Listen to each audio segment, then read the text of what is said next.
রিপ্রেজেন্টেশনের রিপোর্টে আরও কিছু বলা হয়েছে যে বর্তমান ইন্টারিম গভর্নমেন্টের পিরিয়ডে কিছু কিছু বিষয়কে বাস্তবায়ন করতে হবে। সেই জায়গায় আমাদের আপত্তি রয়েছে যে যদি এই সংস্কার কমিশনের ইসলামিক স্কলার পাশাপাশি সংবিধান বিশেষজ্ঞ এবং যারা সাধারণ নাগরিক রয়েছে তাদের রিপ্রেজেন্টেশন না নিয়ে তাদের মতামত না থাকার প্রেক্ষিতে কিন্তু এই সমস্যাগুলোর উৎপত্তি হয়েছে। এরকম আরও বেশ কিছু অনুচ্ছেদ এখানে রয়েছে।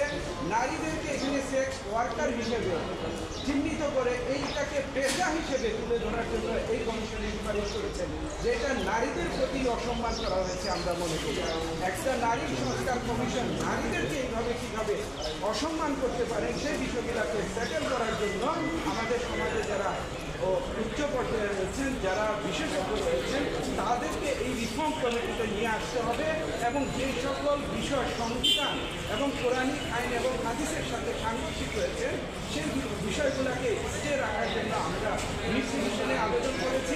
আমরা এই রিপিটিশনটা দায়ের করেছি। আশা করি আমরা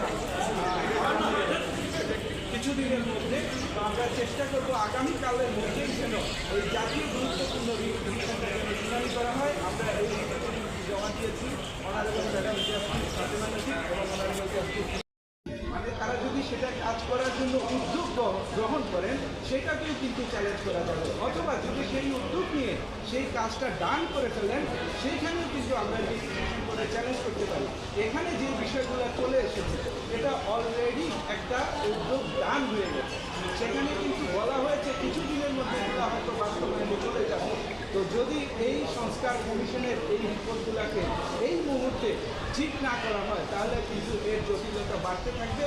পাশাপাশি এই রিপিটিশনের আরেকটা ইস্যু হচ্ছে এটা জাতীয় সেন্টিমেন্টের বিষয় রয়েছে।